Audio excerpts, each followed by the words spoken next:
മനസ്സിൻ്റെ ചില ഉറപ്പുകളിൽ ജീവിക്കുന്നവരാണ് നാം എല്ലാം. പക്ഷേ കണക്കൂട്ടൽ പിഴയ്ക്കുമ്പോൾ ഉറപ്പുകളെ സുരക്ഷിതമാക്കാൻ തള്ളിപ്പറയലിൻ്റെ കാപട്യത്തെ നാം ഏറ്റെടുക്കും. പത്രോസിന് തള്ളിപ്പറിച്ചിൽ നമുക്ക് നൽകുന്ന പാഠം അതാണ്.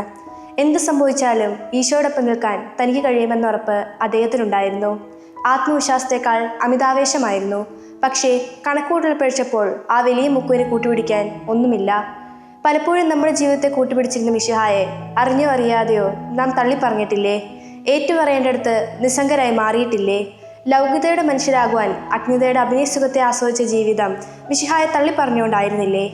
നിർണായക നിമിഷങ്ങളിൽ ഗുരുവിനെ നിഷേധിക്കുന്ന പത്രോസ് ഒരു സഹതാപ കഥാപാത്രമാണ്.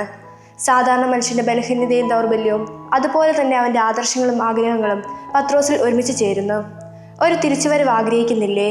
ഈ നോമ്പുകാലം ഈശോയെ അറിയാനുള്ള ആഗ്രഹത്തോടായിരിക്കാനുള്ള കുറച്ച് മിനിറ്റുകളെങ്കിലും നാം ദിവസവും കണ്ടെത്തണം. തള്ളിപ്പറച്ചിലിൻ്റെ മണിക്കൂറിലേക്കല്ല, ഏറ്റുപറയുന്ന ദിനങ്ങളിലേക്ക് നമ്മെ തന്നെ ഒരുക്കാം. നോമ്പ് ചില തയ്യാറെടുപ്പുകളുടെ കാലമാകട്ടെ, ഈശോയോടൊപ്പമായിരിക്കാനുള്ള ആഗ്രഹത്തോടെ.